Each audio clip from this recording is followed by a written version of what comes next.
Identity V is a 1v4 asymmetrical multiplayer survival horror game made by Natalie. If you were to look at the game, you wouldn't think there's anything more to it than a competitive DBD lookalike. However, despite these appearances, there are multiple years worth of lore and character stories often untouched by players. Unless you're me. Hi, I'm CalicoTea. I'm an avid lore nerd and I'm still really bad at this game. I started playing in 2021 due to one reason and one reason only. Complete and utter boredom. Scouring the depths of the App Store, I saw a dark and horror-inspired game and thought, why not? Only to get hooked on a cool detective mystery story hidden behind a wall of button-eyed dolls. But what is the lore of Identity V? With the November updates now giving us the carnival food we all hoped for, it's a good time to really dive into the characters and story that we know of the Hullabaloo Circus, so that you can really sink your teeth into the future update. This video will be broken up into multiple parts to go over each of the characters' deductions and letters, all spoken aloud by myself, before summarizing the story using the information we have gathered. Finally, ending with theories and closing thoughts. All will be timestamped, so feel free to skip around to your faves or summary as you see fit. So, ladies and gentlemen, boys and girls, or perhaps something in between or neither, I welcome you to the show. Tonight, before your very eyes, you will witness tragedy and a colourful explosion of delight, horror, fantasy, and terror. So sit back, dear visitors, and welcome to Hullabaloo.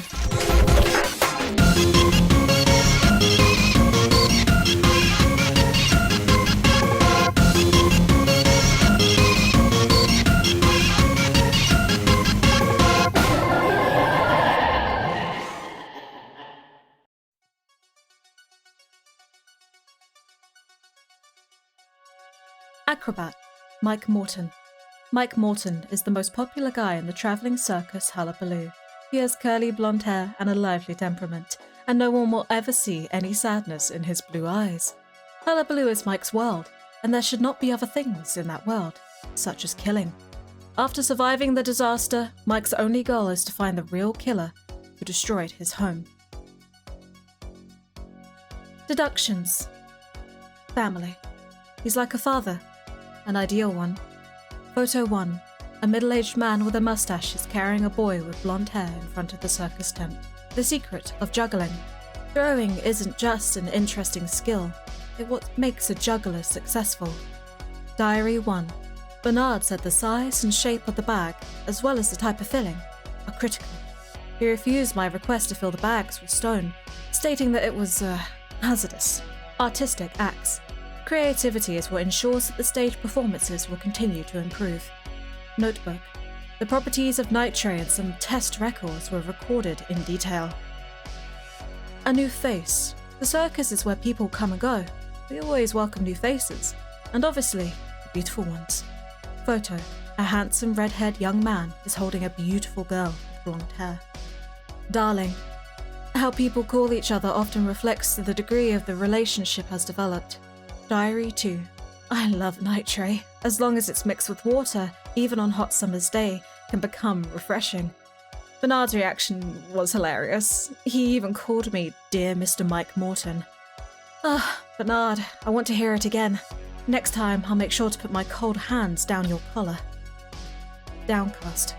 Watching a sad face can sometimes bring us to some dark pleasure. Diary 3. Bernard sent his regards to my beloved little ones. He thought the wounds on Joker's face looked more like corrosions. These suspicions really hurt me. Of course I did lose a bottle of strong acid. Maybe I'll have to get another bottle before Bernard finds out about this mismanagement. Carnival.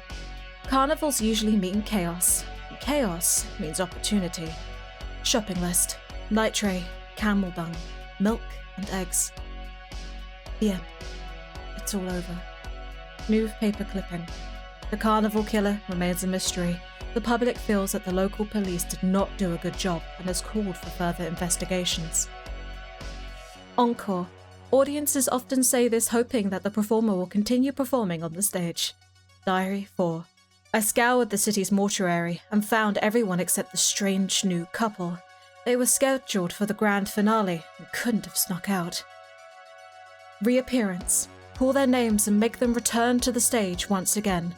Invitation. Enclosed is a photo of a dark-haired woman with a name on the back. Natalie. Birthday letters, 2020.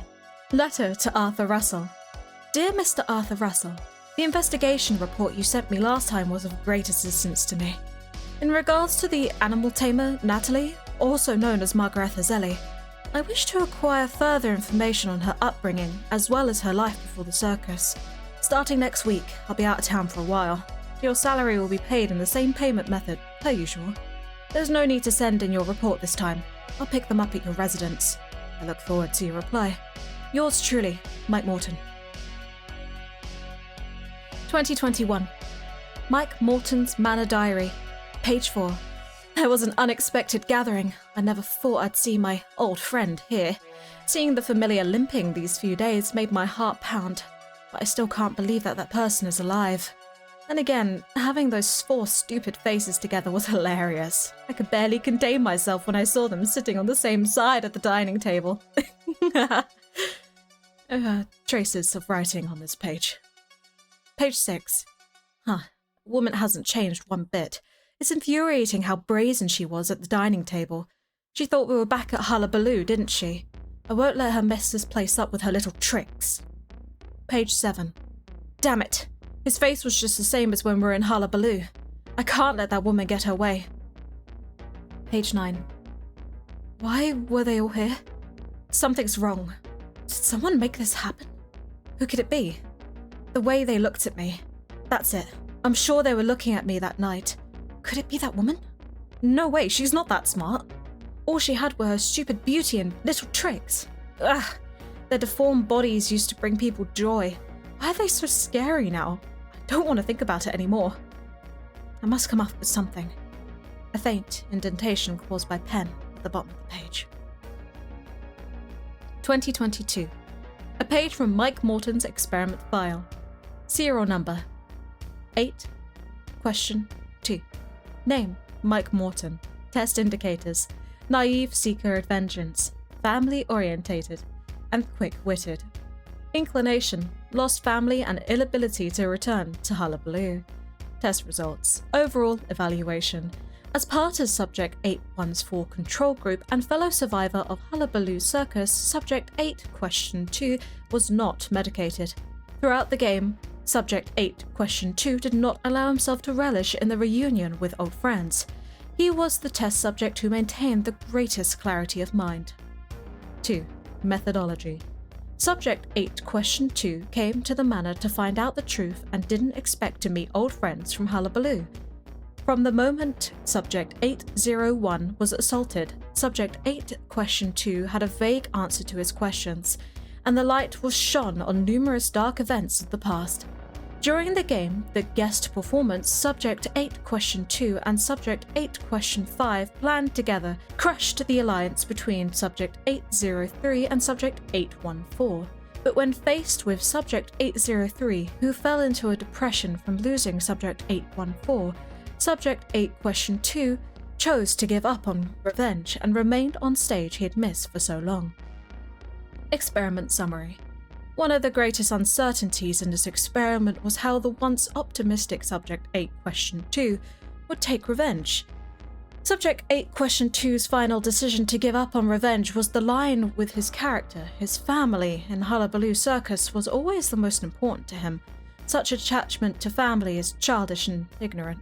When the darkness of Hullabaloo was exposed, Subject 8, question 2 realized that his stage of happiness only existed in that short, seemingly peaceful memory.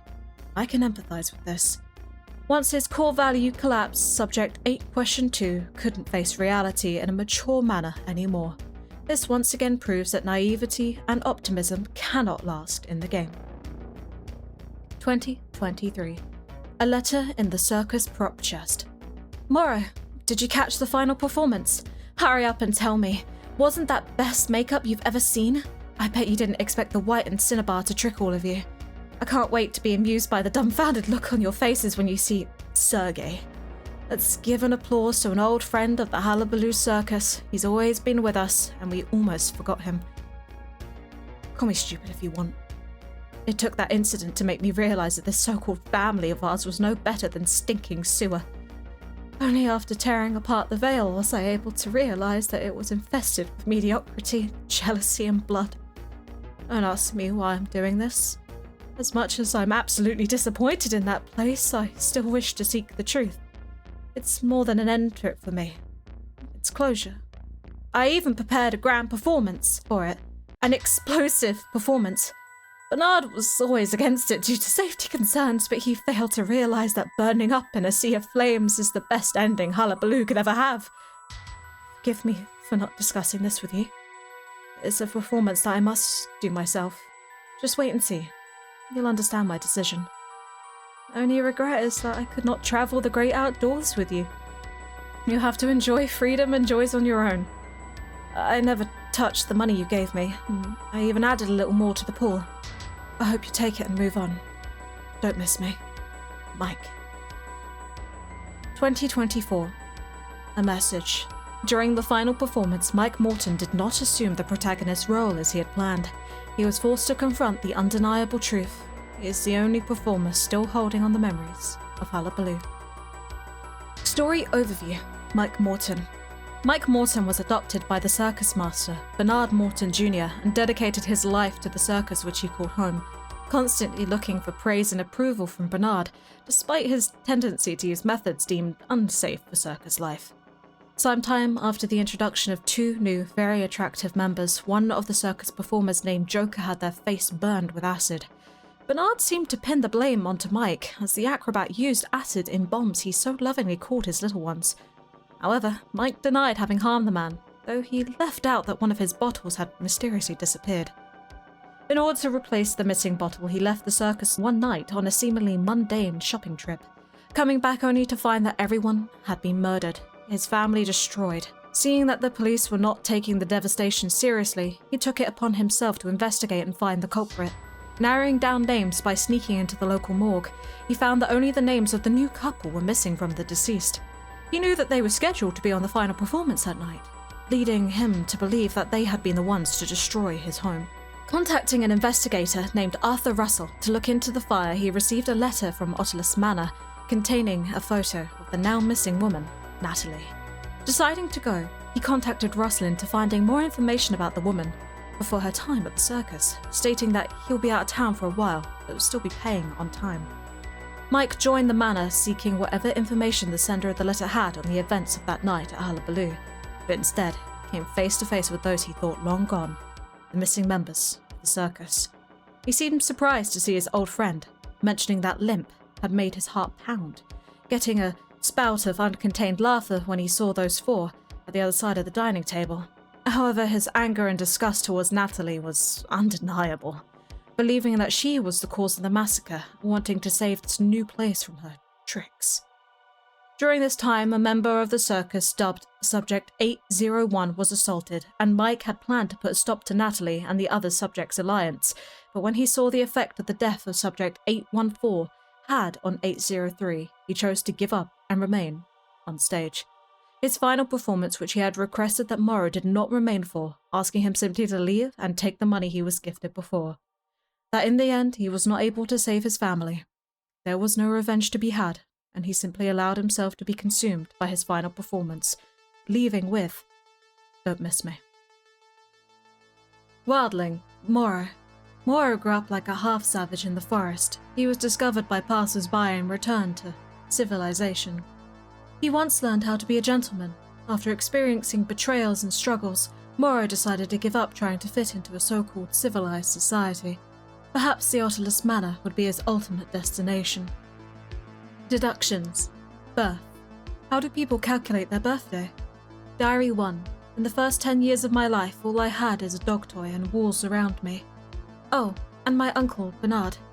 Maybe Caspar Hauser is luckier. Puzzle. Like the first dominoes, that person starts the whole story when he shows up. Incomplete page 1. The letter writes, "From the border of Bavaria. Location unknown. 1828. Guardian. When people talks about the words, they usually forget what they truly mean. Diary 2. I am your guardian, so your behavior will be under my supervision. he said with a smile. Pick up that bread and ride on that boar. Replica. He was just a parody of Pascal's experience. Incomplete page 2. Von Withenich showed the letter. Caspar Hauser, born on the 14th of December, 1833. Pride of the 6th Light Cavalry Regiment. Animal. They are friends without words, unlike human. Diary 3. We all know how Caspar Hauser ends. The poor guy killed himself after being snubbed. Perform. Fame is everything. Poster. Wild child who raised by animal, Murro. The finest riding performance presented by Circus Hullabaloo. Companion. We define it as a group of people who join the same organization or attend the same activity. Photo. A skinny young boy with tousled hair riding a wounded boar is jumping through a pyrosphere. The world. How we see the world based on our cognition. Diary 4. Why do we feel anger, hatred, or injustice? People did nothing to me. They watch you, Caspar Hauser, through the whole German. They watched us too. The whole world is a huge circus. The end of Caspar. People are always wondering amongst suspicion. Who can be sure? Diary 5. Maybe I should learn from Caspar Hauser, figure out how to escape. Retreated like a prince, but I need assistance. Bernard won't let me go. Birthday letters. 2020. Dear Mr. Russell, due to unforeseen circumstances, your mission objective has been eliminated prior to the engagement of your employee. Therefore, I regret to inform you that the remaining payment is beyond my obligation, as per stated in our agreement. After all, no one could possibly uncover a fully intact cranial remain within that pile of ashes. I wish you well. Your loyal customer, Mike Morton. 2021. A crinkled letter. I'm leaving. I've placed the deposit under your pillow. I noticed that your cabinet wasn't locked. Watch out for thieves. Oh, I've actually left you a bit more to show my appreciation. Thank you for helping me fulfill my last wish here. A perfect exit worthy of a prince. I've never felt more at peace. Dying in an unconventional way before mysteriously disappearing will certainly make me a legend. From now on, I can be free of this poorly imitated life. I don't have to jump through hoops with my companion day after day just to get some attention. There's no way you'd understand how this feels, but then again, you don't have to. I dare say they won't look that hard for me. After all, no one cares about a toy or ornament they've grown tired of. You and I are different. May you enjoy the stage and Bernard's care for you. The jamboree in a few days is your chance to shine. As for me, wish me luck. I'll go to a place where no one can find me, a place where I'll truly be dead. Murro. 2022. A page from Murro Morton's experiment file. Serial number 8, question 5. Name, Murro Morton. Test indicators. Hero complex, lacking a sense of belonging and identity crisis. Inclination. A hero seeking self-worth in tragedy. Test results. Overall evaluation. Subject 8, question 5. Unique experiences during childhood made him question his self-worth and identity after leaving the circus. Even after escaping a life of being controlled, his perception of himself usually comes from others. Methodology. There is a clear division between the subjects in this group. Subject 8, question 5 and 8, question 2 formed a union against Subject 803 and Subject 814. Subject 801 was marginalized but frequently received assistance from Subject 8, question 5 and Subject 8, question 2. In the early stages of the experiment, Subject 8, question 5 revealed no urgency to accomplish any goals. His ally, Subject 8, question 2, revealed a greater sense of purpose instead.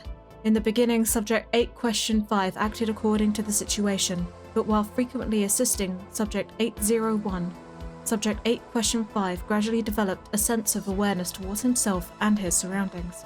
He acknowledged his self-worth and mission. The experiment in this group concluded with a destructive ending, and Subject 8, question 5 became the only survivor. However, when everyone but him was eliminated, the sense of self-belonging and self-awareness Subject 8, question 5 had built up over the course of the experiment collapsed once more. This resulted in him being the first to be eliminated from the 9th group before the experiment even begun. Analysis summary. Based on his experience, Subject 8 Question 5's greatest need is to explore his value as a person and find a sense of belonging. Growing up in a circus, being trained as a wildling, all made him devoid of a sense of belonging. He wasn't a glamorous performer in the circus, nor was he an uncivilized savage or animal. Subject 8 Question 5 was alienated from most of the circus, but during the experiment he was accepted into a group when forming alliances with others. Competing with his rivals allowed Subject 8 Question 5 to gain self-affirmation of being regarded as a person, but something established on the opinion of others is never stable. Once he was out of that specific environment, Subject 8 Question 5 will once again become lost in a lack of self-awareness. Subject 8 Question 5's hero complex may explain this. He detests being controlled by others, but the thing he was taught since he was young made him instinctively rely on the predetermined.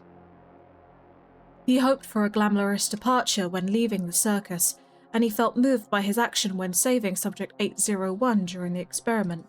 Through the experiment, he reacquainted with other peers who weren't performers and established himself as a hero in reality.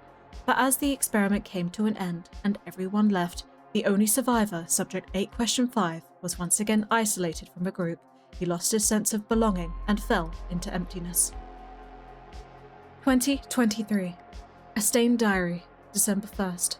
I searched the forest for quite some time, but I still couldn't a way out. If it wasn't for those wild boars I call friends, I would think I was having another nightmare. Yes, if only it was a nightmare. I'd rather be jolted awake by Bernard's whistle while he gazes at me with a boar on a leash, and Mike is busy bickering with Joko whilst practicing juggling. But now, all of them have left me behind. They perished in the circus along with those ideals of theirs. And only I am being controlled. Just as I always have. Do I deserve it? Or is it my destiny? The old janitor of the circus told me that if my parents hadn't passed away, and Bernard hadn't taken over the circus, then growing up under their care would have made me the star acrobat instead. But Bernard is gone now, and he'll never be able to boss me around again. Mike can still have a truly heroic ending. If I were in his shoes, would I really be able to perform up to the same standards? Is my ability to stay alive until now another darn joke? Who is secretly watching me again and treating me like a laughable extra in a play? Goodness, no matter who it is, just put an end to it now. Just freeze me to death, or kill me, I don't care. Everyone is gone. If I too die here, please bury me with my friends. At least I won't be lonely then. 2024. A message. The stage act reaches its conclusion. Prince Bernard meets a heroic end. Yet tragic comedy off stage persists as Murro searches for his place. At the story's end, he ventures back into the snowy mountains, comforted by the presence of his companion until their final moments, until their warmth merges. Overview. Murro Morton is the nephew of the circus master Bernard Morton Jr. His parents passed away when he was very little, leading him to be adopted by Bernard. However, he had more nefarious plans for the boy. Raising him as a wild child, in isolation with only animal toys, taking inspiration from the German youth Caspar Hauser, who claimed to have spent his entire life in prison. He was taught only how to ride on the back of a boar. Wanting to be rescued from the circus with the help of an unknown benefactor, he faked his own death and left with his companion. Wishing for this unknown person to enjoy the stage, he hopes for the upcoming jamboree will be their place to shine, as he knows no one will bother looking for him. Somehow, Murro ended up in the manor, named Subject 8 Question 5. He was said to have little agency, yet formed a union with Subject 8 Question 2, helping him in his goals and assisting 801, finally being able to acknowledge himself and their shared mission. However, it came to an abrupt end, as the destructive ending reference stole the lives of the other subjects, leaving him the sole survivor, once again shattering his self-image. He reminisced on the memories of his time at the circus, despite the cruelty of Bernard, wishing only to be buried with his boars so he wouldn't be lonely in death. Smiley Clown, Joker, Sergei. Perhaps Jack was, as his parents said, a born circus cash cow, and he can only exchange forbearance and foolishness for the only remaining sense of belonging. So Jack, who has always been submissive, naturally became the weeping clown of the circus. He was accustomed to limping on stage and using his funny face and uncoordinated limbs to make his audience laugh. Perhaps Jack can't tell whether the behaviour after the clown makeup is forced performance that goes against his usual character, or a real emotional release deep inside. Like the smiling face mask he cut off by himself that night, wearing it seems like another new life. But he couldn't tell whether this mask belonged to Joke, the crying clown, or Sergei, the smiling clown. Deduction. Comic relief. Tragedy is the core of comedy. A poster. Weird, horrifying, and hilarious. Come watch the debut of the deformed heir. Resigning to adversity, he takes a bow amid the jeers. A page from a diary. Even more rotten eggs covered the stage today, but the laughter was much louder than yesterday. This is a good sign. It means I've received more recognition. Inferiority complex. Will she like it? A photograph. The camera angle is quite strange and doesn't seem to be taken from the front. A female animal tamer is standing before a thin man who is holding a daisy behind his back. Revenge. He finally mustered up the courage to swing that punch for her. A prosthetic. A prosthetic limb broken in two with paint peeled off and serious wear and tear at the knee. Fragile. The flames did not stop at the face. It burned the heart as well. Half a tin of lead white oil paint. The tin has an obvious scuff at the edge, and the paint itself is pungent and rough in texture. A large part has been dug out, with some white crystals and translucent liquid on top. The paint below remains intact. Extreme. Weakness brings violence, and violence brings fear. A report. The number of deaths is yet to be determined. At present, 5 circus members have survived, 1 person is missing, and the rest are still unknown. Disguise. An unconscious action betrays the sophisticated disguise. A crutch tip. Signs of heavy wear on the surface, and it has been patched up multiple times on the bottom right. Flatter. Let us forget the past and start anew. A music box, carefully packaged, wooden, and with a faint scent of perfume. Pessimistic. It can't get any worse. A note. The crooked writing reads, "The true performance begins after the opening act." The note is not signed. Extreme. He decided to make the most important mark in her life. A note. A nursery rhyme is neatly printed on it. A twisted man on a twisted path. Hunter. Smiley clown.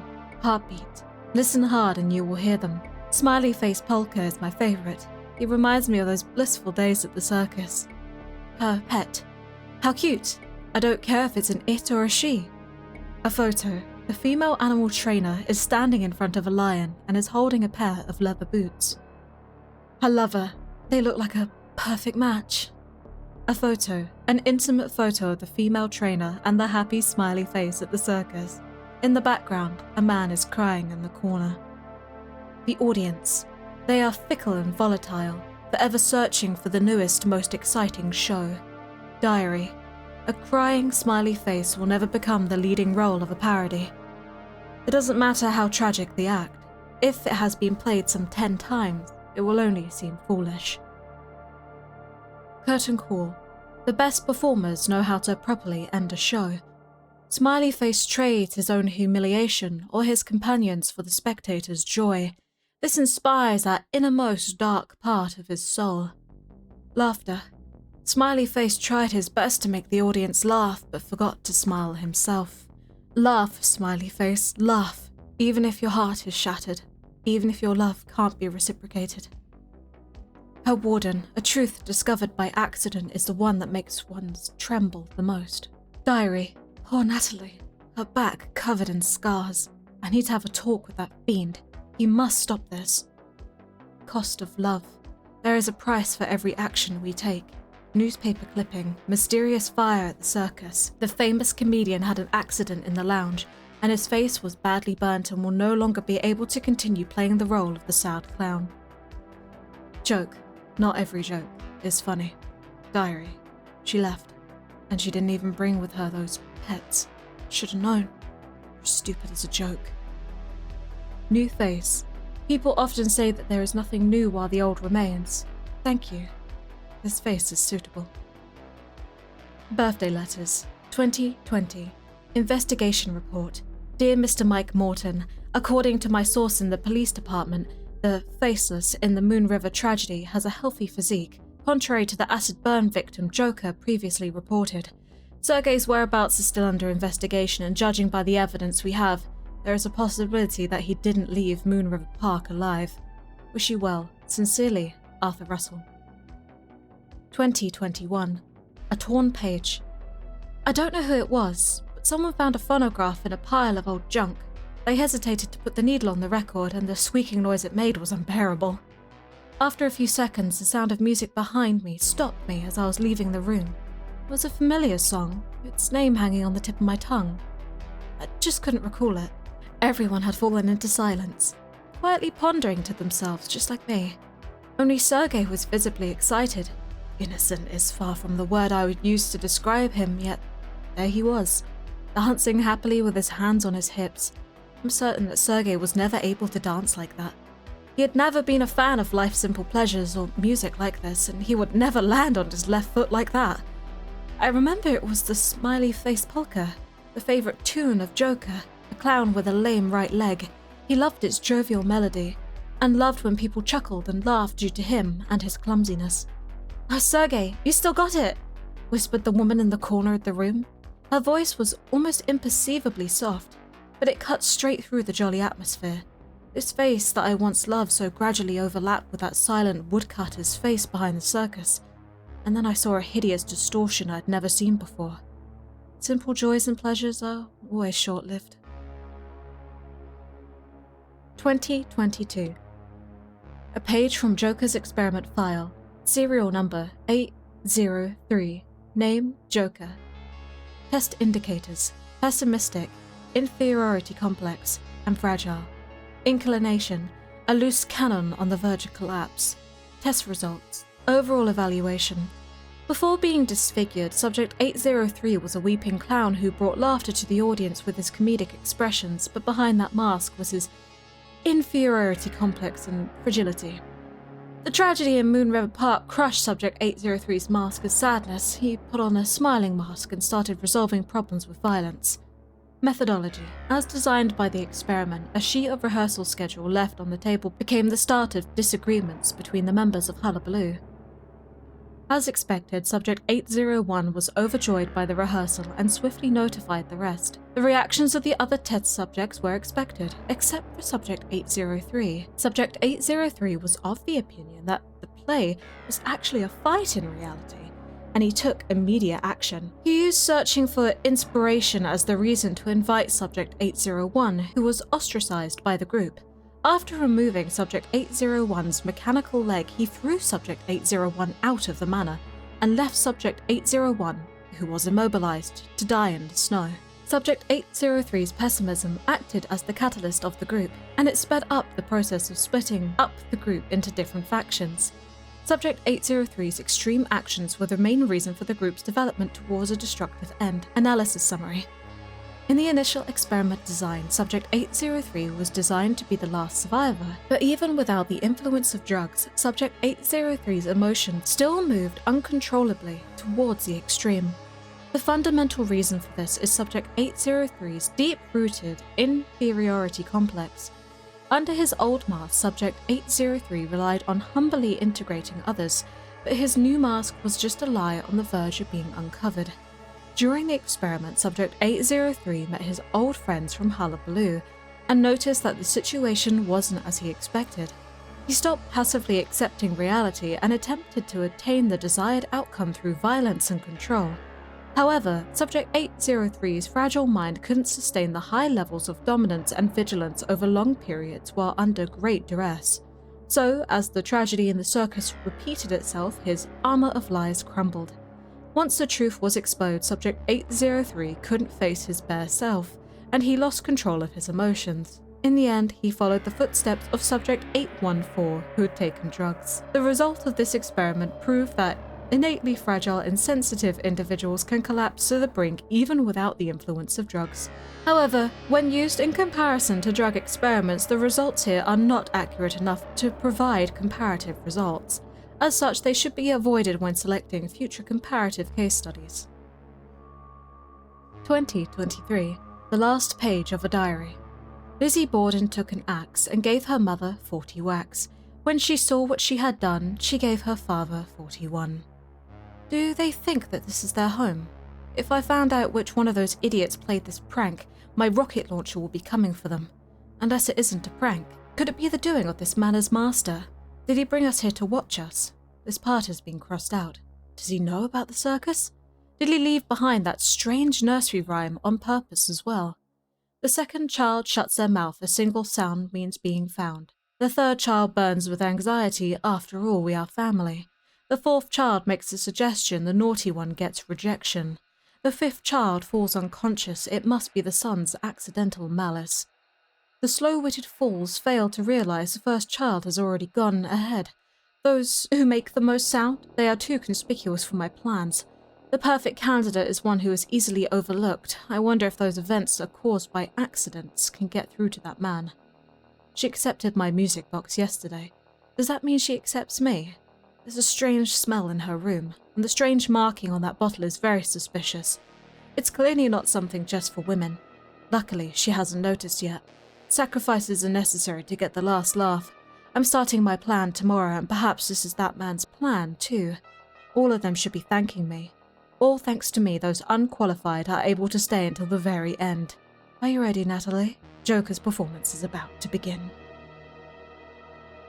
2024. A message.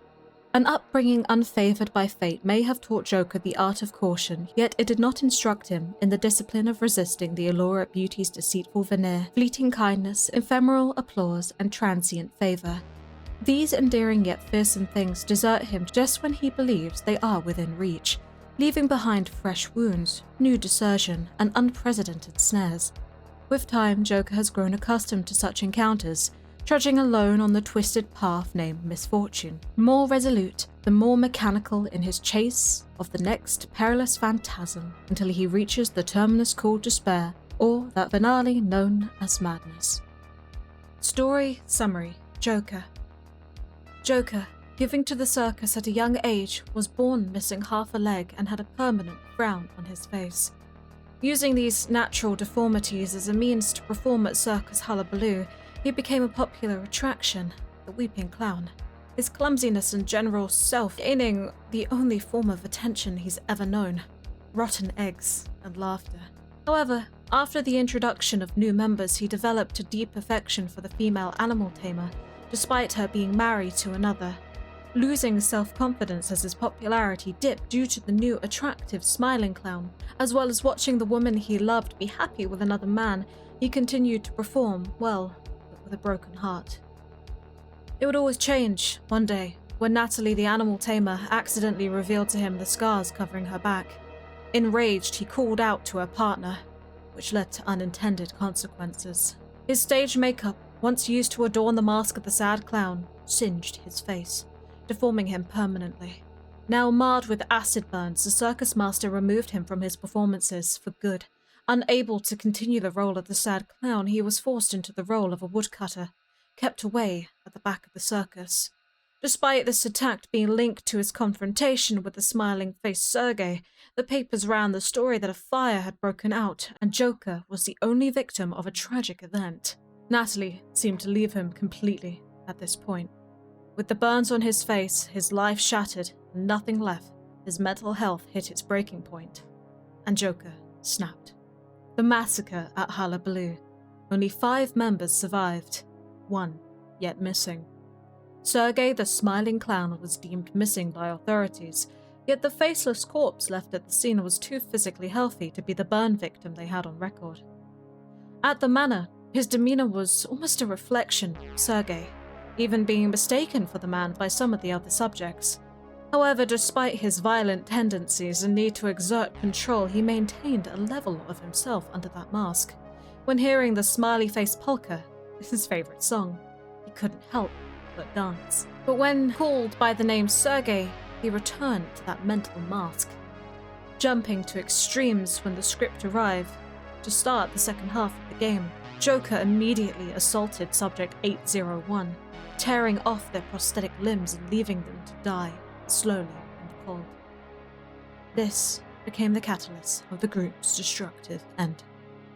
Soulweaver, Violetta. Violetta was once a famous freak show performer, later reduced to performing in third-rate circuses after the audience lost interest in her. She always wanted to get back on stage and once again become a much-anticipated star. With the help of a mechanic, Violetta installed flexible mechanical prosthesis and with a few sophisticated gadgets on herself and created a new show, Human Spider Show. Her old boss refused to let her perform, but Violetta didn't give up. She accepted an invitation to perform and is going to hold her comeback show at Oculus Manor. Of course, for safety reasons, audiences shouldn't watch it up close. Deduction. Value. One man's meat is another man's poison. Photo. A basket with a baby has been left under a seat at the performance. Treasure. They are wrong. This is a priceless treasure. People will pay a hefty price for tickets, even if all you get to see is him crawling awkwardly on the ground with his meatball-like limbs. Family. You can deny it all you want, but you're still my father. Photo. A girl missing her limbs is affectionately snuggled up in the arms of a man wearing a top hat. Amazing cabin. Max said this is my home. Poster. Only 5 3/4 pennies to enter and admire this mysterious creature, a cross between a penguin and a man, only at Max's amazing cabin. Celebrity. What is that thing? It looks repulsive. Photo. A long winding queue can be seen outside the amazing cabin. A man in a top hat excitedly counts money. His love. Max said that money can't buy sincerity, but sincerity cannot be exchanged for money. But money can make you happy, can't it? Common practice. The audience is fickle. Can she do anything apart from jumping around and mending rags? How dull. Beyond grasp. It used to be her advantage, but now it's her disadvantage. Photo. A girl missing her limbs is falling down once again from a red rubber ball. Her body is covered in bruises. Give it everything. This is all I have, a funny yet tragic performance. Max, I'll become your star again. Just give me more time to practice. Expired. You do know all products have an expiration date, don't you? Photo. Outside. A cage with a human inside being transported on a carriage. A man wearing a top hat is counting money without looking up. Letters, 2020. 2. Player. Dear player, everyone, no matter how desperate, should be hopeful on the first day of each year. I do think that's the case. I woke up early that day, sat on my bed, and waited. Betty brought breakfast, Pip brought lunch, and Clara brought dinner. Do you want to go out and play? Everyone asked me the same question as it was the first day of the new year. I didn't tell them what I was waiting for, yet clearly everyone knew the answer. There's always this subtle expression on their faces. I didn't like the way they looked at me, like how they looked at kittens and puppies. Max is the only one who looks at me the same way he does others. I knew what they said about him behind his back. Is Max a good person in the tradition sense? No. But I finally got the same things as others do from him. Others might not think that's a good idea, but that's what I needed. Of course he never came on the first day of that year. Max came back in the morning the day after, reeking of alcohol. Happy New Year! He threw a dark grey Guernsey shirt at me. Clara was mad. She thought Max was inconsiderate and took me for granted. She would never understand what I really needed. I'll never forget this day no matter what. Not for this present. Not for Max. It's for me finally knowing what I needed. Happy New Year. Yours sincerely, Violetta. 2021. Letter to an old friend. Dear Violetta, my dear, I was really surprised by your letter. While I haven't heard of the Hullabaloo Circus you mentioned, we're happy to know that you're doing well. We trust that those who have taken you in are kind people like us. Betty and the others were really worried on the day you left. The way you worked hard on your performance, mended clothes, clumsily standing on a ball, and rolling around comically. I can't imagine who else would accept you other than us. Winter is quite harsh this year. Please take care. Those peculiar joints of yours after your reconstruction would get rusty and painful. They would even make troubling sounds in the middle of the night, but at least you can crawl around now. As you mentioned, you should really be grateful to the person who reconstructed your body. I have no idea how they managed to fix those ugly and horrifying limbs of yours. Oh right, we're doing well. Do you remember how we were always in financial trouble since our show was outdated? We couldn't afford proper clothes, let alone proper food. But after you left, things got better day by day. Max even brought wine for everyone to thank them for their hard work. The wine was pretty good. If only you were here. Another New Year's round the corner. Thank you for writing to me. You should take care of yourself, dear Violetta. We've been quite lonely since you've left. I'll stop here now as I have to prepare dinner for tonight. Max also wanted to discuss the New Year's show with me as my performance is going to be the highlight. Damn it, I really want to stay out of this. It's so annoying. Happy New Year, Violetta. Missing you, Barbara. 2022. A page from Violetta's experiment file. Serial number 801. Name Violetta. Test indicators: marginalized, blind kindness, appeasing personality, inclination, a tool deceived by hope. Test results: overall evaluation. Number 801 was constantly alienated by others and her kind personality made it worse. Procedure: it wasn't the plan to use medicine on 801, and it didn't affect the subject's behavior as we thought it would anyway. Therefore, we've allotted a serial number based on the results for now. Number 801 wasn't the core of this experiment, but her naive personality was worth looking into, so we didn't plan to use medicine on 801. During the experiment, 801 never resisted when others bullied her. The obedience she showed in pursuit of a goal made the bullying worse. Analysis: 801's behavioral pattern was simple and goal-oriented, completing the quest in accordance with the rules whilst trying to get allies by appeasing and obeying others. Her congenital disabilities and trauma molded number 801's personality with low self-esteem. She's weak and habitually chooses to avert when faced with bullying from others. Having been marginalized for so long, number 801 longed to return to the stage and be valued by others. As she lacked experiences with positive emotions, she never doubted hope, and even began believing in it blindly. The ultimate result was her underestimating the malice nature of humans and languishing in illusory hope. In this experiment group, number 801 was at the bottom. After 801 was hurt by 803, the harmonious vibe was shattered. The rabbit's emergence exposed the wolf's tracks. Looking at the group as a whole, number 801 being hurt intensified the conflicts. The research into 801 wasn't of much value, and the subject is no longer useful. It might be worth looking into a byproduct of this experiment. How will evil be affected when kindness is gone? Further research into this may be worthwhile. 2023. A letter from a diary. A new stage will be mine, right? If it's truly as the owner of that manor said, a new stage will be mine, right? Violetta, it's finally time, and they, the once prominent Hullabaloo, will even be sharing the stage with you again. No one knows how much regret I felt the day before the carnival. No one accepted the invitation to my rehearsal that day, so Bernard forced me out to calm down for a few days. I walked alone on the street, only accompanied by that deflated bull. A passing child noticed me and asked, "Hey, are you from the circus?" I didn't even have a chance to answer before another child kicked me. "Stay away from that thing. It's a freak." They laughed and screamed as they ran. It made me think, yes, I've lost the stage, and now my only show in Hullabaloo. It's all my fault. I should have done better and made them like me more. Sometime later I read a report on the fire, and it filled me with terror. If everyone at Hullabaloo is dead, then who is left to prove that I was once a performer? No matter what, I should be grateful to the manor's owner. I should be grateful for his script and that he brought us together again. I should be grateful for the best opportunity to perform that I am about to have. I will wait for your arrival just as I awaited the backstage of Hullabaloo. This time I will make everyone put on their best performance and everything will go just like the nursery rhyme in that letter.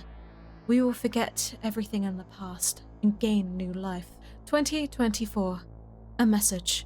Violetta's most striking performance has ended on this stage that overflows with beauty and brilliance. At the last moment before the curtain call, her sincerity still warranted the warmest applause, even when it was the final blade that stabbed her in the back. Story. Violetta was born to unknown parents, seemingly abandoned under the seats at a local performance, heavily implied to be some sort of freak show. Her now guardian named Max was a cruel and callous man, using those under him only for the money that they could earn. However, Violetta didn't see this as much as an issue as her co-workers did, as she preferred not to be coddled or treated as anything less than just herself. Being called a penguin and human hybrid, likely due to her lack of limbs, was how they got their viewers. Yet shock value can only go so far. As the numbers and money dwindled, it was decided that she should attempt more dangerous stunts, such as balancing on a ball, leading her to sustain many injuries. All she ever wanted was his praise, promising to continue to try. However, it was too late, as Max had sold her to Bernard, the circus master. At some point, she was made prosthetics by an unknown mechanic. Though they were prone to rust, she was able to crawl around, giving her more nobility than before. The human spider. Feeling as if she'd finally had a chance to be something more, she invited her new colleagues to her rehearsal. However, none had shown up. Bernard bid her away for a few days to calm down. However, that's all the time it took for the carnival massacre. Reading a report of the Hullabaloo fire, but instead of feeling sadness over the loss of life, instead felt a deep terror over being unable to prove that she was a performer. She came to Ottolus Manor with the promise of finally being able to perform on stage.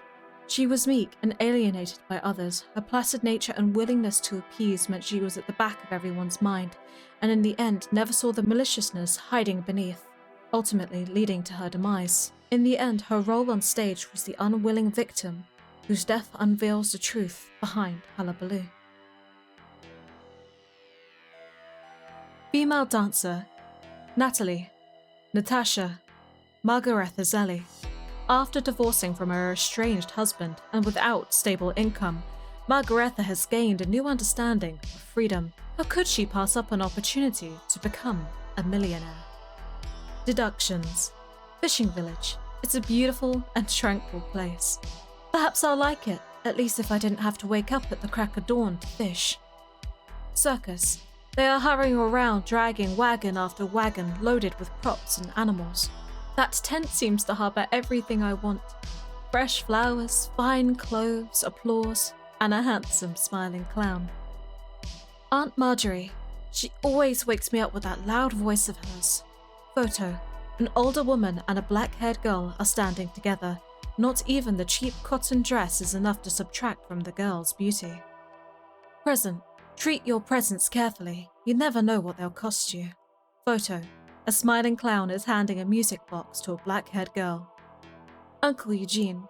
He always wears a frown on his face, as if nothing in the world pleases him. Natasha. Stay away from those frivolous boys. Behave and be a good girl. Quick waltz. This is a frisk and a lively dance, but also somewhat romantic. Photo. A red-haired youth and a black-haired girl are dancing upon the village dance stage. Abrupt ending. Not everyone has the power and courage to face the truth. Natasha, will you spend your life with me? He asked. Prohibition. A simple prohibition is inevitably just a prohibition, and will be broken. Eugene locked the house's door, and only left open a window near the roof. It wasn't a problem for Sergei. Soothing salt. It's a bit bitter, but you can sprinkle it in the soup. I wanted to try, but Sergei stopped me. This all makes me feel somewhat uneasy. Hey baby, you don't want to oversleep and miss our trip, do you? He said. Embarking. A journey full of hope beats arriving at one's destination. At the time, I never expected the cost would be this great. Birthday letters. An unclaimed letter. To my dearest aunt and uncle. How is everything? I've missed you dearly. I was too foolish in the past, and all I could think of back then was leaving Lakeside Village for the big city Serge was always blabbering about. Do you recall the taste of borscht on the night I left? I imagined it tasted not very pleasant because I added soothing salt, and because of me you might have missed the market in the morning. I wasn't free of worries and hesitance before I left, but the empty promises made by Serge somehow suppressed them. I made my decision not because Serge is trustworthy, but because if I don't, I'd perhaps regret it. Ironically, I am now regretting everything that's happened since. And I deserve it. Don't get me wrong, I'm not regretting the decision to leave Lakeside Village, but I deeply regret the way I left. I should have said goodbye, as an upright person would. Instead, I chose to sneak out in the dark of night. If you could forgive all my foolishness in the past, then please reply to this letter. I'm looking forward to your reply and will continue waiting for your forgiveness. After all, Surge can no longer tear up my letters. Yours truly, Natasha. 2021. A crinkled note. Believe me when I say I'm delighted to see you again. I remember the day where you were dressing my wounds. You were so gentle. But what happened afterward? Oh, how I wish I could just forget about it. It's too scary to even think about. I know it wasn't what you wanted. I definitely felt the same. We weren't the kind of people who would hurt others. I hope you can forgive me for calling on you for something like this, but I don't know who else to turn to. You're the only person I could trust. Before I came here, I heard that person was looking for me. I'm sure you noticed it too, the way that person looks at us, eyes full of disgust, even hatred. I don't want to go through the horrors again, so please just trust me once more. Just once, I beg of you. After everyone has gone to bed tonight, I'll be waiting. Sincerely, Margaretha. 2022. Page from Margaretha Zelli's experiment file. Serial number 814. Name Margaretha Zelli. Test indicators. Drug test subject. Seek sympathy. Convergence of many identities. Inclination. A self-important woman teetering on the edge of fantasy. Test results. Overall evaluation. Natasha, Natalie, Margaret. None of these identities could give subject 814 true freedom. As an outsider, Natasha wasn't able to integrate herself into Lakeside Village. Her caregiver was even made into a sacrifice. In the circus, Natalie was covered in bruises from her husband and had no choice but to confide in subject 803. After surviving tragedy, Margaret seemed to finally be free of her restraints. Still, her pursuit of a better life became an invisible shackle on her. This is also the source of her suffering, and why she came to the manor. Methodology. Under the influence of drugs, subject 814 mistook subject 803 for the smiling clown Sergei, her former lover and nightmare. At one point in time, she truly missed the kinship between Hullabaloo Circus members, but once she recognized subject 803, subject 814 went back to her old ways, using her beauty and frailty to seek sympathy and protection from others. Experiment summary. Subject 814 is susceptible to drugs due to her past trauma. Subject 814 was in search of an opportunity to change her fate. Her reliance on subject 803 and Sergei may be a weakness, but it is also a weapon in her hands. She left the fishing village with Sergei's help, and to a certain extent, she escaped Sergei's clutches with subject 803. However, the negative emotions she accumulated throughout this time transformed into a nightmare she could never rid herself of. Under the influence of drugs, two images merged into one, a mix of hope, comfort, fear, and guilt. Once the game began and the truth behind Moon River Park tragedy was exposed, the protectiveness subject 803 showed towards subject 814 transformed into coercion. Influenced by drugs and emotional instability, subject 814 started going to extremes, but Lady Luck didn't smile on her this time. In the future, extreme caution must be exercised when controlling the emotions of similar drug-tested subjects while under heavy stress. 2023. A page from a diary. A terrible incident occurred here yesterday, but just as he predicted, the game did enter the next phase. And so all four of us will continue playing tomorrow. At this point, I'm terrified. If it's Violetta this time, who's to say it wouldn't be my turn next? And now I have no one left to trust. He is a terrifying lunatic, just like Sergei. If I had known what was going to happen, I would have never handed over that letter. He acted so sincerely that day and even admitted everything he had done to Violetta. I should have known he had planned everything, because if there was no one to sacrifice, then everyone would be trapped in the manor, and the game would never begin. It's too late for that now. I'm such a fool. How stupid could I even be to tell him about the perfume? Even now, I still can't believe what I saw yesterday. I smelled that familiar scent coming from Violetta. I told him too much that day. My goodness. I dare not think about it further. Violetta, please forgive me. I'm not a bad person. I just want... This path has been crossed out twice. Something to rely on, even if it's just temporary. If he really does make me his next target, I will never give him the chance, and I won't let myself be fooled again.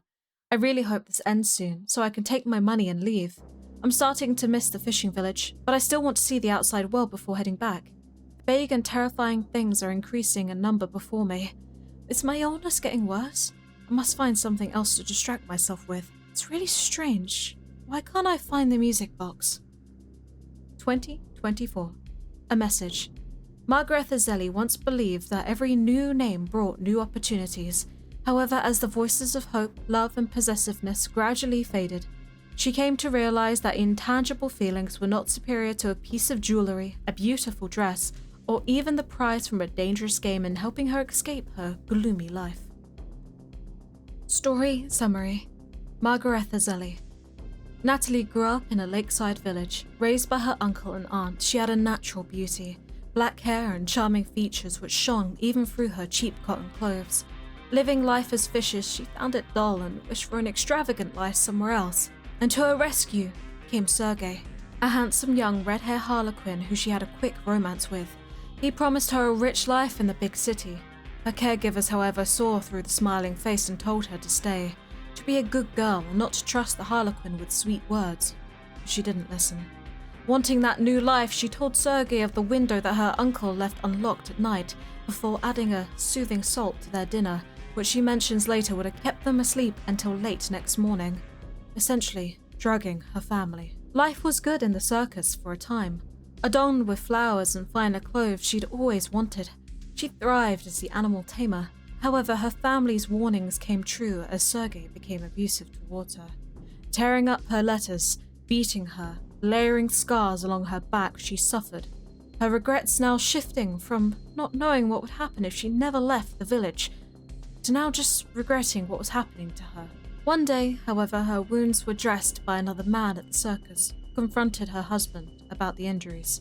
Not much is said about what happened after this, where Natalie goes or how she escapes the circus massacre. However, she ends up at Ottola's Manor, after being promised millions for an extravagant life she wants to lead, without any other options for money. Now that her husband was deceased, she goes, only to find that the other circus members are there. During the game, she's heavily drugged, and due to her already deteriorating mental health, the effects are more severe than previously recorded. Hallucinations are rampant, and she sees the kind clown who helped her once as her husband, Sergei, coming in and out of realization as to who Joker truly was. However, she saw him as the same man after having witnessed him kill Violetta. Fearing that she would be next, blaming herself for giving him information, saying that she gave him a letter, smelt a familiar scent on her. Vowing to never give him a chance to make her a target, she swore to take the money and leave, to explore the world. But as her drug-induced illness got worse and the game came to a close, the truth being revealed, she wasn't lucky this time. Story summary. The story as we know it, without speculation, just based around provided information from character and story videos. Some things may be missing in here that you've heard in the previous deductions and letters, but don't worry, we will go over some things within the opinions and theory section, so if you don't hear it, it's probably in there. Of course, if there's anything that you feel as I have missed, let's open up a discussion in the comments section, and we can discuss it there too. Years ago, there was a tragic loss at the Hullabaloo Circus. The owners, Mr. and Mrs. Morton, passed away, leaving their young son an orphan. Bernard Morton Jr. took on the mantle of ringmaster and adopted their son to raise as his own. However, he had nefarious plans for the boy. Inspired by the tale of Caspar Hauser, a German youth who claimed to live in solitary confinement for his early years, leading to spectators and funds, paying for his welfare and education, Bernard decided to create a wild child of his own for the sake of drawing in even larger crowds to his newly acquired circus. Locking away a then young Murro in a room with only dog toys for the first 10 years of his life, feeding him the very same bread that Caspar himself would eat, only came to the boy to tell him, "I am your guardian, so your behavior will be under my supervision. Pick up the bread and ride on that boar." He debuted at a young age as the wild child, riding his boar through pyrospheres. He was noted to be very thin with unkempt hair. Sometime down the line, Bernard adopted another child, a young blonde boy who he would later name Mike Morton. Training him to become the star acrobat, Mike grew up loving the circus, seeing it as his home, and the people his loving family. However, Bernard had his hands more full than he realized when Mike showed a tendency towards the extremes, asking if he could put rocks inside juggling bags, and using chemicals and gunpowder and homemade bombs. These were used in mostly harmless ways, simply intended to improve his craft and gain praise from the man he saw as a father. He was not immune to pranking, however, using a mix of nitrate and water to garner a reaction from him. Mike kept these chemicals inside a cabinet in his tent. He got along well with the other members of the circus, from his brother by adoption Murro, and even to the resident Weeping Clown, often bickering with the man during their practices. Who was the Weeping Clown? It's not entirely known how Joker came to be in the circus for definite. There is a comic that mentioned it, however, I will discuss this in the theory section of the video. His parents believe he was destined for circus stardom due to his deformities, being born with one leg and a sad face. It is said in the official website that his parents were also deformed or perhaps disgraced performers, thus making him perfect for the role of Weeping Clown, much to their benefit. Educating him into a submissive and gloomy character, he maintained a warmth in his heart, longing for more than what fate had dictated him by his unnatural birth, wanting to bring smiles to crowds. Despite it all, he was a well-known comedian from the circus, even reaching headline status in the local newspapers, though he still wore old and tattered clothes, carefully repaired but with his own clumsy hands. Down the line, the circus would receive 2 new members, a beautiful woman and a handsome red-haired man. Natasha was raised by her aunt and uncle in the quiet fishing community of the lakeside village. She was blessed with exceptionally good looks, which shines even through the cheap clothes that her family could afford. One day, a handsome young red-haired man named Sergei arrived in the village in a traveling circus, and this was an opportunity for her. You see, she hated living in squalor, waking up at the crack of dawn to fish, wanting a more luxurious life with fine clothes rather than the cheap cotton cloth she was forced to wear as a fishmonger, or perhaps even to escape the fate of those who resided in the village. Sergei and her had a quick romance, dancing in the village square despite the warnings from her family. Natasha, stay away from those frivolous boys. She made plans behind her uncle's back, and all it took was a gift of a music box and the promise of marriage. Her uncle and aunt locked her inside the house at night, prohibiting her from seeing the clown. This would not hold her for long. Leaving only the highest window unlocked would be enough for Sergei to slip her out in the dead of night. All she had to do was make sure they wouldn't wake up. She drugged their dinner, using a type of soothing salt, rendering them unconscious till late the next day. More than enough time for her to run away with the dreamboat man. After eloping, they joined Hullabaloo Circus, being hired due to their attractive looks. Natasha became the animal tamer, her main pet a large male lion, and Sergei took on the role of the handsome, smiling clown. Mike had developed a close brotherly relationship with the older Murro. Being raised by the same man, he was aware of the cruelty done to the wildling, and despite him wanting to do better by Bernard and earn his praises, his affections, he decided to help Murro escape. In Murro's 2021 letter, he stated he was leaving and thanking the reader for their help in faking his own death, one worthy of the prince of the circus, in which his death wouldn't be investigated. Money was mentioned to be left in this letter, as well as the fact that your cabinet was left unlocked, so we know he's talking about Mike here. The cabinet containing the chemicals and gunpowder he used for his bombs being opened to thieves.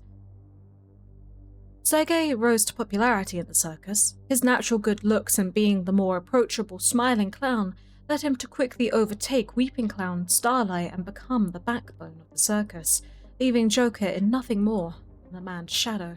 Of course, this did wonders to Joker's mental health, already stirring an inferiority complex that was only intensified as the man born simply with better looks did everything he wanted with much less effort.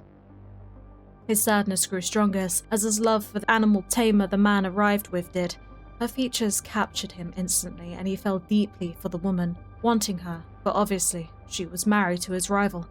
And in the end, he watched from the same shadow that was cast over him, silently crying. Until one fateful night. She came to him only once, seeking comfort in his tent after a particularly heated argument with Sergei. Revealing by accident horrible scars littering her back, she confessed to Joker the sad truth of her husband. He had been abusing her for a long while. Sometime after becoming the famous smiling clown, he turned to the bottle. The lavish life full of flowers, clothes, and attention she left her only family for turned into a horrible nightmare without any hope for a return, as Sergei would destroy any attempts of her contacting her family. Enraged by this development, he carefully dressed the wounds of the love of his life before confronting the man, and of course, this wouldn't go well for poor Joker. Though there is little information on the encounter, some that I will go into during the theory section, it would seem that this resulted in a physical fight, with Joker's prosthetic leg being snapped in half. Later, when Sergei found out that Natasha had gone to Joker's tent, in a fit of rage, he snuck into Acrobats, knowing full well that the boy kept dangerous chemicals inside an unguarded cabinet. Finding it unlocked, he stole a bottle of extremely potent acid, mixing it into Weeping Clown's white stage paint. Before he was to perform, Joker followed his normal routine, thinking all was well, applying the signature white paint of a clown on his face, only for the burning sensation to begin. His face melted like butter under the effects of the acid. Despite this clearly being an attack, Bernard seemed to want to brush this under the rug. The local papers ran the story that a mysterious fire had broken out in the circus, the only affected person being the famous comedian Weeping Clown, having his face burnt, and that he would sadly not be able to continue his role as a clown of Hullabaloo. Joker lost everything that day: his job, his face, and his sanity. Bernard brushed aside Joker into the role of a woodcutter, where he'd stay out of sight and mind, yet despite his unwillingness to do anything about the attack, he seemed suspicious of Mike Morton, his son, who he knew kept bottles of acid in his tent, telling him how Joker's face seemed like it had corroded. Of course, Mike denied any involvement, yet failed to mention the missing bottle from his collection, hoping Bernard wouldn't see this mismanagement. Before the night's performance, Mike checked the schedule, noting that it would be safe for him to slip away on a seemingly mundane shopping trip to replace the stolen bottle under the guise of buying items for the circus. He noted that the Smiling Clown and Animal Tamer was scheduled for the big finale that night. Murro, at this point, had left with the help of Mike earlier. Violetta had left a fair few days before at the behest of Bernard, who had deemed her unfit to work and needed a few days to cool off. The Hullabaloo Massacre. That night, an inebriated Sergei spilled the truth to Joker, and just like that, the last string of humanity snapped. Joker murdered Sergei, cutting off the larger man's face to wear as a decrepit mask of a man he was so desperate to be, and had now become. A massacre at the circus. The entrance is locked behind thick gates with towering walls blocking in on all sides. There was no hope for those in the park. A crazed clown wielding a chainsaw slaughtered everyone. Setting the circus ablaze in his rage, it was something out of a horror movie, and the town never forgot it. Till this day, no one speaks of it, only that the sole survivor was a young woman who escaped from the park using its river divider to swim beyond the wall. This is believed to be a female dancer, however there are some contradictions. The news of the Hullabaloo massacre hit the newspapers quickly. Police sent to investigate seemed at a loss on the culprit or motive, and many complained that they didn't really seem to look into it at all. The main information known was that there was a faceless clown found dead at the scene, believed to be the Weeping Clown who had previously lost their face to the accident, and members of the circus were either dead or missing. Violetta saw the newspaper article a few days later. However, it was interesting to mention that her sadness was not directed at the loss of life, but rather not being able to be recognized as a performer. Mike Morton returned shortly after the massacre itself, and for the majority of the pre-mana game, we can take on his perspective. His family murdered and his home destroyed, with no hope of it being rebuilt, and the police clearly not doing enough. Mike took it upon himself to avenge his family, assuming the role of a protagonist to find this unknown killer.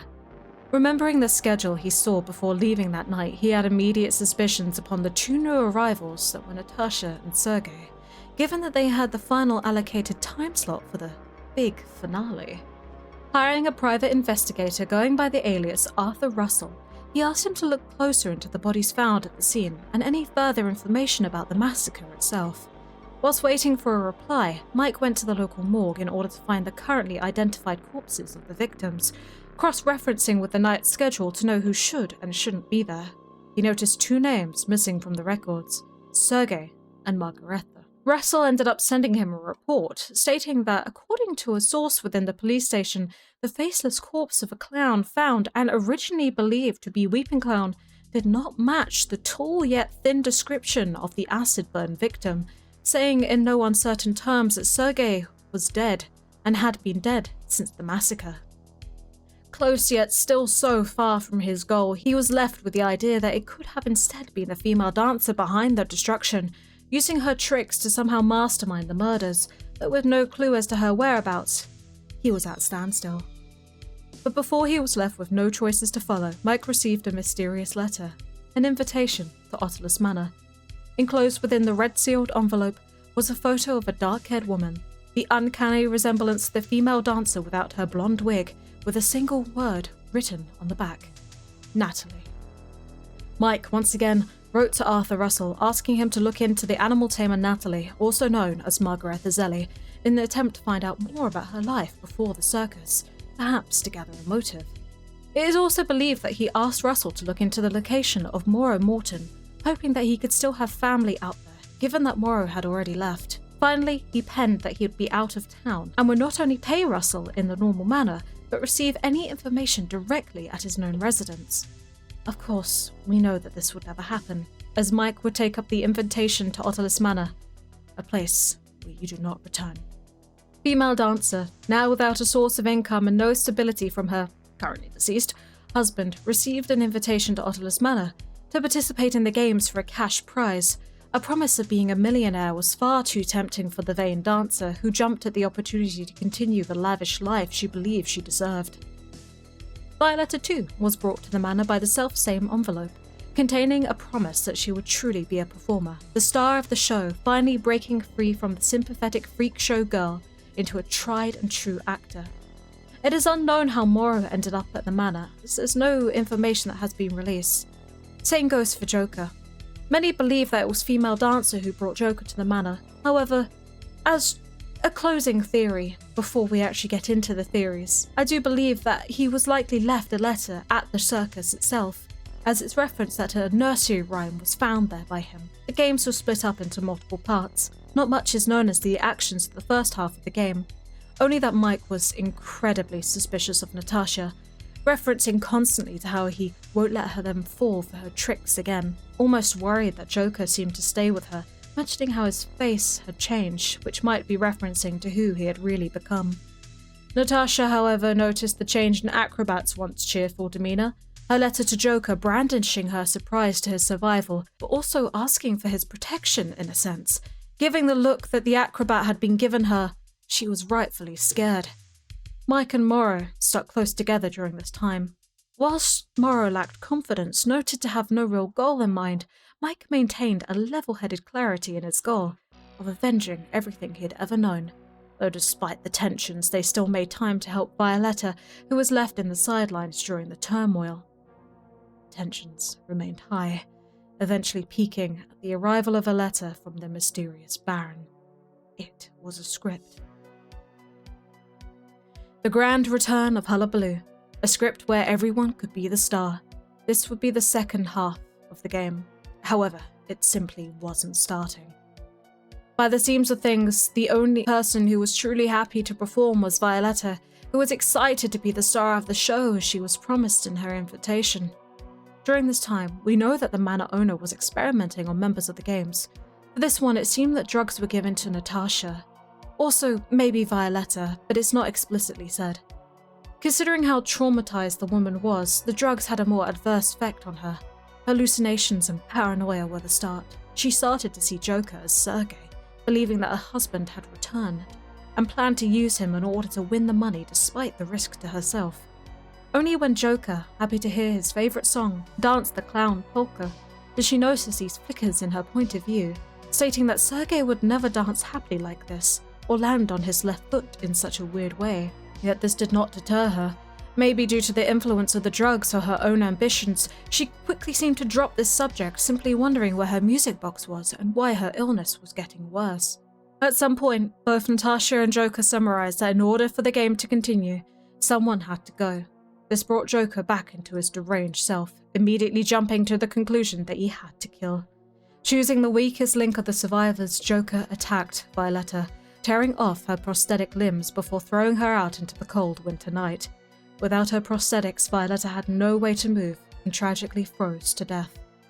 Her death became the catalyst of the final performance. Much as they surmised, the manor entered the second phase, but not without complete distrust among the remaining survivors. Mike and Murro at some point found the body of Violetta. Seeing clearly that she was taken out by force, they decided both Joker and Natasha were no longer trustworthy. Mike was more saddened than his brother as the happy times of Hullabaloo were muddied by all the recent events, saying that in truth, it was never the family he thought he had, just sewer water. Natasha also had a great distrust in Joker after he admitted to her to killing Violetta. Seeing herself as the reason he killed, most likely due to her private conversation with him, begging Violetta for forgiveness, yet asking that she understands. She just wanted something. This was blanked out in the letter. She began to fear Joker more so than Sergei, believing that she was next to die by his hands, but at least she could still use him to continue. That despite thinking that staying in the fishing village would have been better, at least this way she can see the world and get what she wants. Again, she was heavily drugged at this time, and thus is a very unreliable narrator. It is at this time the manor allows them access into the recreation of the Moonlit River Park, Mike deciding that in order to truly be the hero, to avenge his family, all of them had to die. Mike put on the final performance, an explosive and bright show he had once wanted to do at Hullabaloo, this being stopped by his father figure, Bernard, for being too dangerous. This time, however, he would up the ante with the intent of taking out both Joker and Natasha, telling Murro to leave, wanting to spare his only remaining family. Later, Murro would find his final message, a confession, a final goodbye. I've left the money you gave me and added more to the pool. Don't miss me. Mike had even wrote to Arthur Russell, telling him to stop his search for his brother, saying that he was already ashes, most likely in hopes that Murro's life would stay peacefully away from Hullabaloo once and for all. Natasha had been the first to perish. I will get into how in the theory part, as it's mainly interpretation. And seeing the love of his life die, despite his cruelty, Joker wept, revealing once again the man he was before, a kind-hearted, love-stricken fool, rendered motionless at the sight of his dear sweetheart, gone, succumbing to his own death to be with her. Mike felt torn. On one hand, he had done it, avenged his family and brought the Hullabaloo killer to justice. On the other hand, he had done the exact same thing. Killing the remaining members of the circus, he too had killed his family, his friends that he grew up with, trained with, laughed and loved with.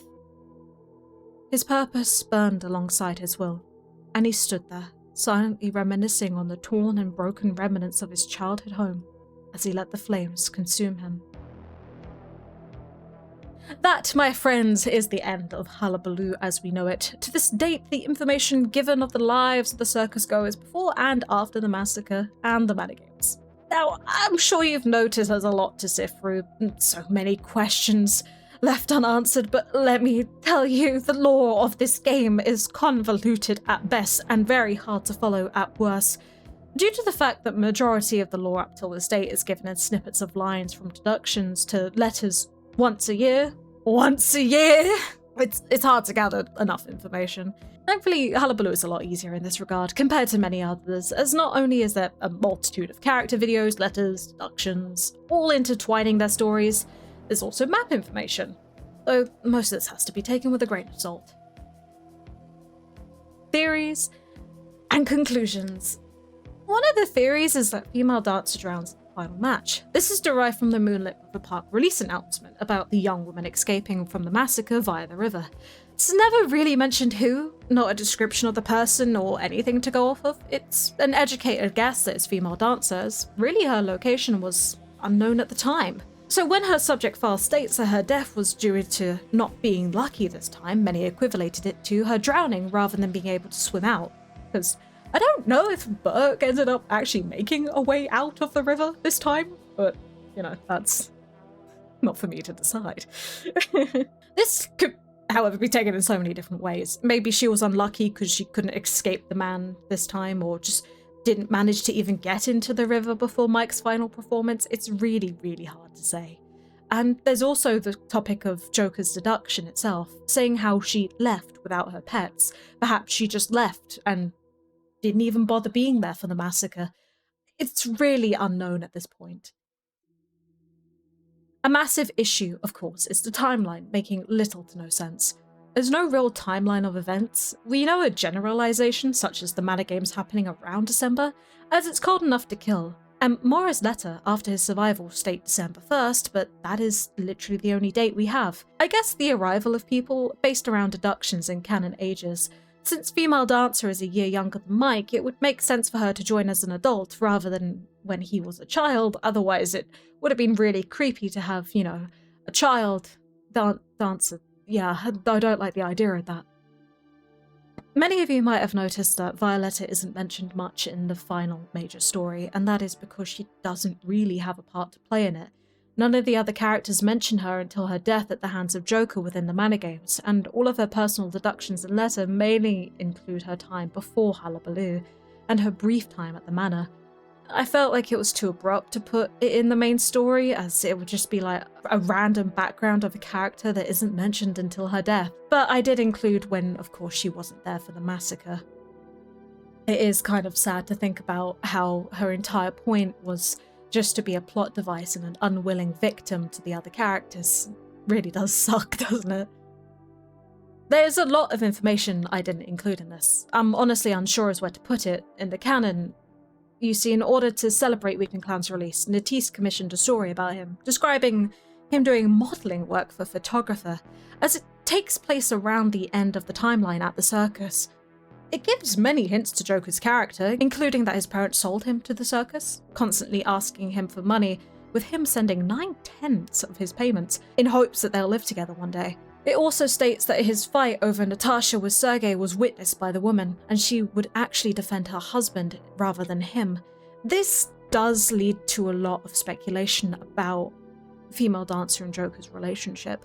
I feel like it's very interesting to go into, as it is stated in the relationship tab that Margaretha really only sees Joker as something to exploit and use, which is kind of interesting. She's a very, very fun character to get into. She is an abuse victim, you know, but at the same time, she is incredibly narcissistic and manipulative. So what an interesting character to go around. And there's a lot of arguments there to say that she never actually liked Joker.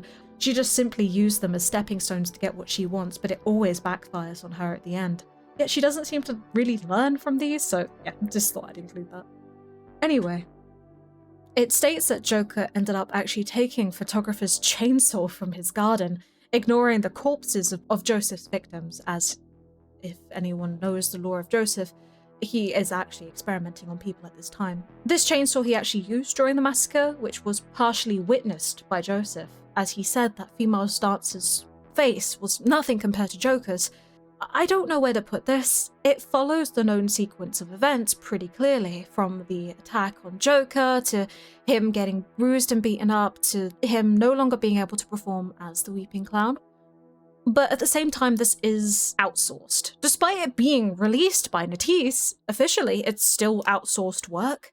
And it has some very interesting connotations towards Joseph's and Joker's relationships, especially because he likes Joker's face. Like, I don't know if they're implying something there, but, you know. I don't know. Joseph has no lore, so it's very interesting that they'd randomly give him lore in someone else's, but he's only ever mentioned this time. I really don't know where to put it. On the just in case, I decided to keep it here. But if we do decide it as canon, we at least know more about Joker's backstory. Lastly, it was a challenge to find some sources. There are many theories, as the game's been out for ages, so getting sources from Natalie and not a random Reddit post was difficult to say the least. When I was looking into trying to find if Margaretha had actually cannily drowned and it was proven in some deduction or letter or perhaps a piece of media, I had not found anything. I even found theories as to Margaretha, Natalie and Natasha actually being three separate people, which it's quite fun to see all the theories, but it's also incredibly frustrating as none of this actually ever links back to any of the sources. So it's just complete speculation. But what do you guys think? I've tried my best to go through every little detail of Hullabaloo, so you can be prepared for the upcoming update coming at the end of November. I'm very excited personally. Maybe things will change, or maybe you can look at the events and go, oh hey, I know this part now. I'm personally looking forward to getting more information onto the actual mana game itself, as well as the character relationships. Oh, this is going to be so fun and interesting. Do you think things will change, or what's your favorite theory? I want to open up a discussion in the comments down below, so let's have a chat about the Hullabaloo lore. And if there's anything else you'd want me to cover, so any other games, perhaps Game 9 with a continuation of Murro, please let me know. Please let me know. I'd be very interested in doing more lore videos in the future. Thank you so much for Tyler TTV and Yosh TTV.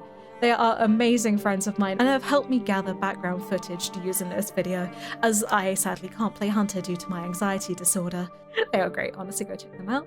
Also, thank you to my friend Shadowflux for just dealing with my insane rabblings as I go mental over a mobile game. Like, it's honestly terrifying how long I can ramble about lore about a game no one really cares about, but I care about it, so.